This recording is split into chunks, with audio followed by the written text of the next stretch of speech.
So, I got one question for all of you. How many of you are fans of vampires? Now, what if I told you that this story not only contains regular vampires, but in fact also contains Christian vampires? Catch your interest? Well, here we go.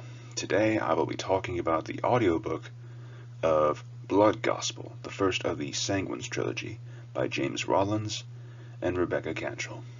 Let's get into it. So first things first, it's been a while since I've done an audiobook ramble.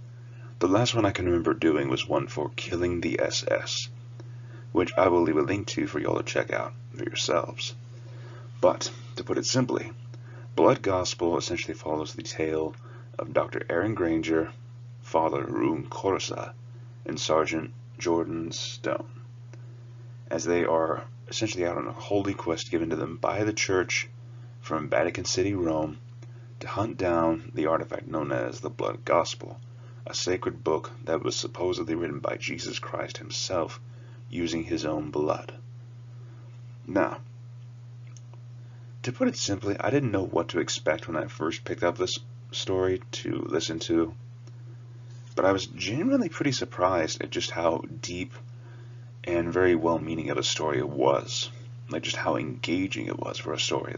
So to explain the vampires thing, in the world of Blood Gospel, there are such things as vampires, but they are not known as such.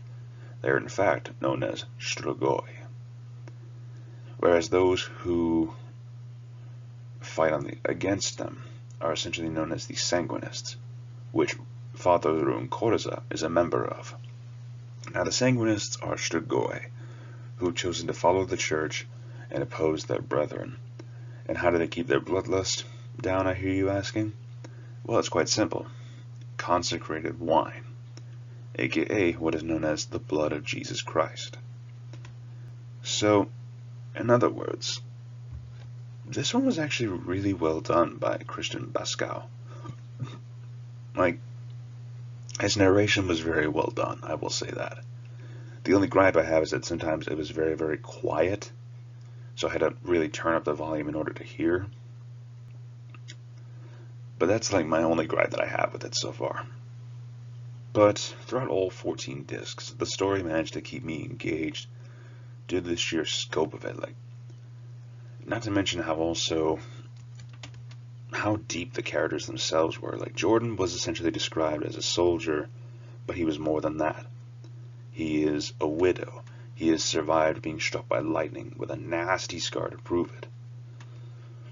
Erin herself comes from a heavily religious family, but she herself is a non-believer due to an incident in her past where her baby sister was very, very sick, and her parents, being very religious, did not want to take her to a modern-day doctor. So, if I may, just a bit about myself, I consider myself a Christian, but I also like to consider myself a free thinker. Like, first of all, if somebody is sick, I'm taking them to a hospital. But to put it simply, her family ends up trying to pray the problems away. But all it does is just cost Erin her baby sister. So because of this, she has essentially turned her back on her faith. Now, where does Rune Corsa come in? Well, I will tell you this.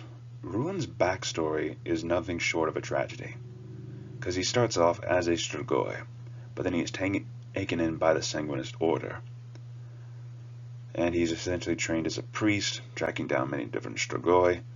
But there's one incident in his past that still haunts him, that still gives him major senses of guilt to the timeline of the story.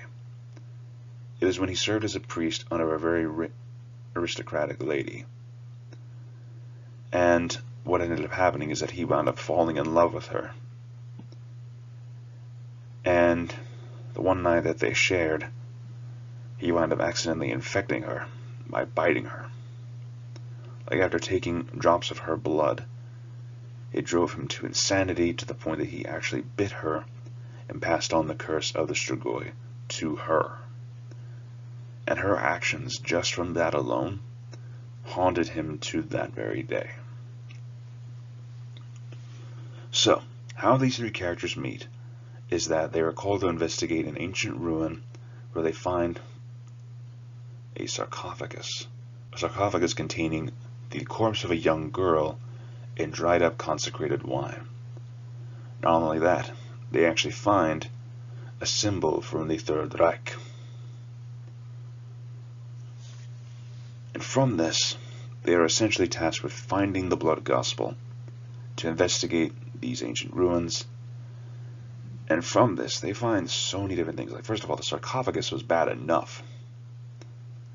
Come to find out that we find the body of the young girl, whom is actually shown in the prologue of this very story. This girl was essentially nailed to the wall with essentially a swastika straddled in her hand, just clenched in her grasp, which essentially means that the Nazis grave robbed this place and stole the blood gospel. Honestly, though, this story is not for the faint of heart. It's very, very dark. I'm going to say that right the hell now. So, here we have Erin, Jordan, and Rune traveling across country, both from Vatican City, Rome, to places in Germany, to many other locations. Hell, they even go to Russia. And you want to know who they find there? They actually find, and I kid you not with this, they find Rasputin himself, who at one point was a sanguine priest. But because his path kept getting darker, he was essentially excommunicated from the order of the Sanguinists.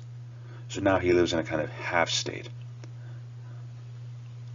of Strigoi and Sanguine, which, holy cow, I was not expecting to see Rasputin in the story, or even in this one, but I was very pleasantly surprised, and I was hooked even more because of that.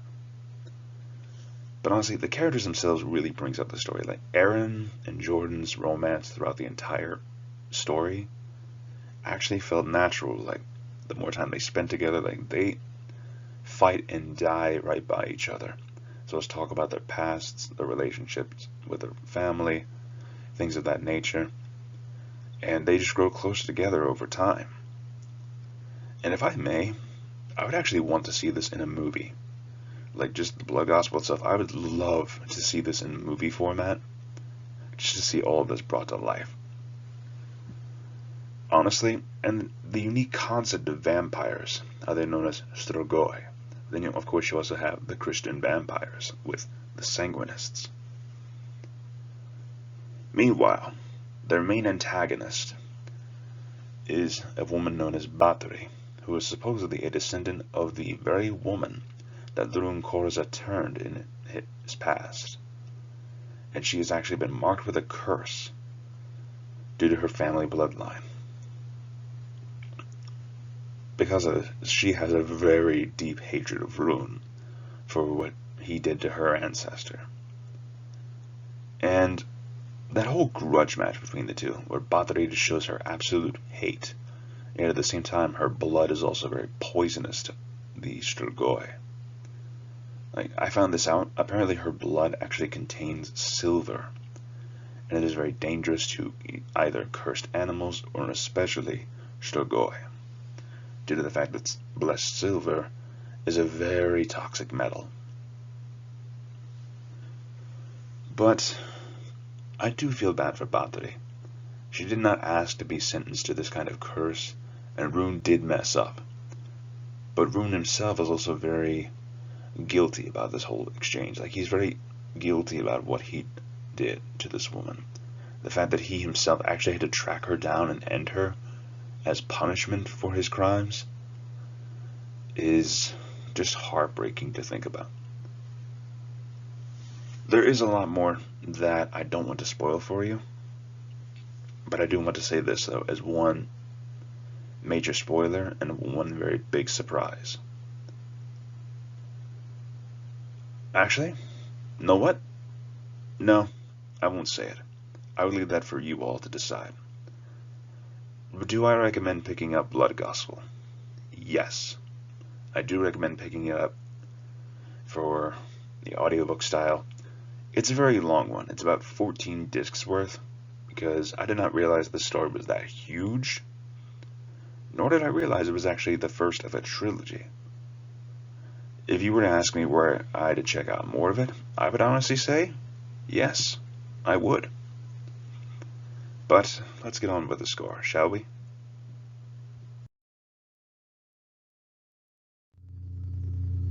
So all in all, I would have to give Blood Gospel a solid 9 out of 10.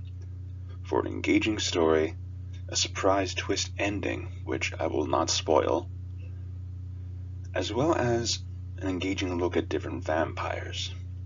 Now the reason why I had to dock a point was because the narration itself, whilst very good, sometimes was very, very quiet.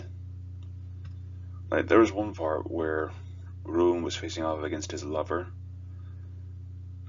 and it got very, very quiet. That's my only complaint, though, was sometimes the audio was very, very soft. But, once again, very solid story, and do I highly recommend it?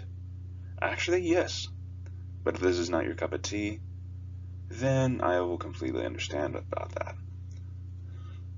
But all in all, I would definitely recommend giving Blood Gospel a shot. Anyways, you guys, thank you once again for listening to this crazy man's ramblings. And honestly, just have an awesome day, you guys. Thank you once again for listening. This is Rambling Collector, signing off.